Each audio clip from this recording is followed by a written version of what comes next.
교회 따위가 나라 좀 먹는구나. 교회 말만 들어도 인간 같지도 않아. 이런 집단들 이제는 치가 떨린다. 정말 기독교는 답이 없다. 지난 1월 7일 최근 코로나19 확산의 진원지 가운데 한 곳으로 알려진 경상북도 상주의 BTJ 열방센터가 결국 폐쇄되었습니다.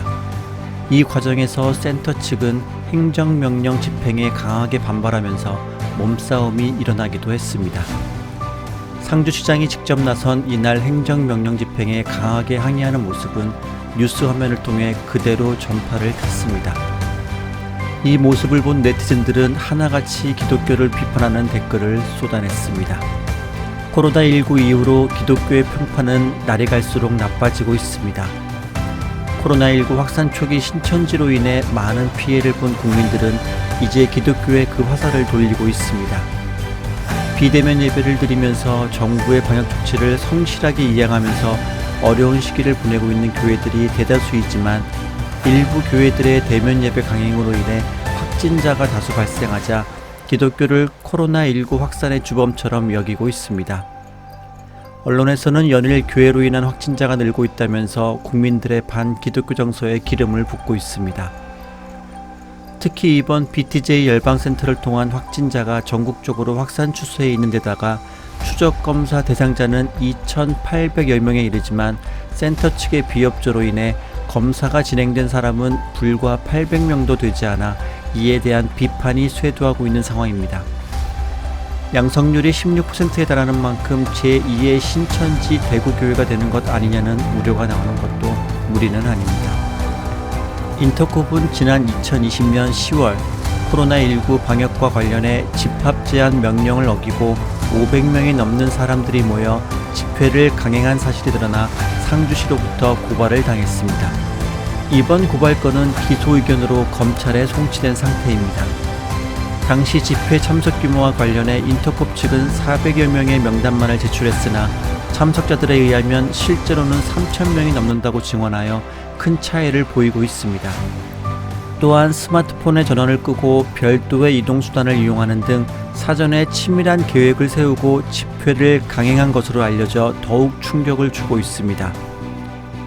평신도 전문인 선교단체인 인터콥은 그동안 이단적인 신약 사상과 공격적 선교 방식 등으로 예장 통합, 합동, 합신, 고신총회 등 주요 개신교단으로부터 교류 금지, 참여 자제, 예의 주시 등의 제재를 받고 있습니다. 특히 인터콥의 최바울 대표는 과거에 코로나19가 세계 평화를 위한 프로젝트라는 음모론을 전파한 사실이 세간에 알려지며 논란이 되기도 했습니다. 최근 다시 확진자 수가 폭증하면서 자영업자를 비롯한 수많은 국민들이 어려움을 호소하고 있습니다. 코로나19로 인한 경제난과 어려운 현실을 이기지 못해 결국 스스로 생명을 저버린 헬스장 원장, 승무원 가족의 소식은 가슴을 아프게 합니다. 생계가 달린 이 상황 속에서 자신들의 신앙을 위해 방역 따윈 중요하지 않다는 일부 기독교인의 모습은 믿지 않는 이들에게는 너무나도 이기적인 모습으로 비춰지고 있습니다. 지난 7일 부산 강서구 세계로교회에는 전국 17개 광역시도 226개 시군구 기독교 총연합 소속 신도 100여 명이 모여 방역당국의 세계로교회 대면 예배 강행에 대한 지속적인 고발에 항의하고 대면 예배를 지지하는 모임을 가졌습니다. 세계로교회는 그동안 비대면 예배 위반에 대해 해당 구청으로부터 수차례 고발 조치를 당했습니다. 그럼에도 불구하고 계속해서 대면 예배를 강행하고 있습니다. 이에 대해 기독교계에서도 찬반 양론이 갈리고 있습니다.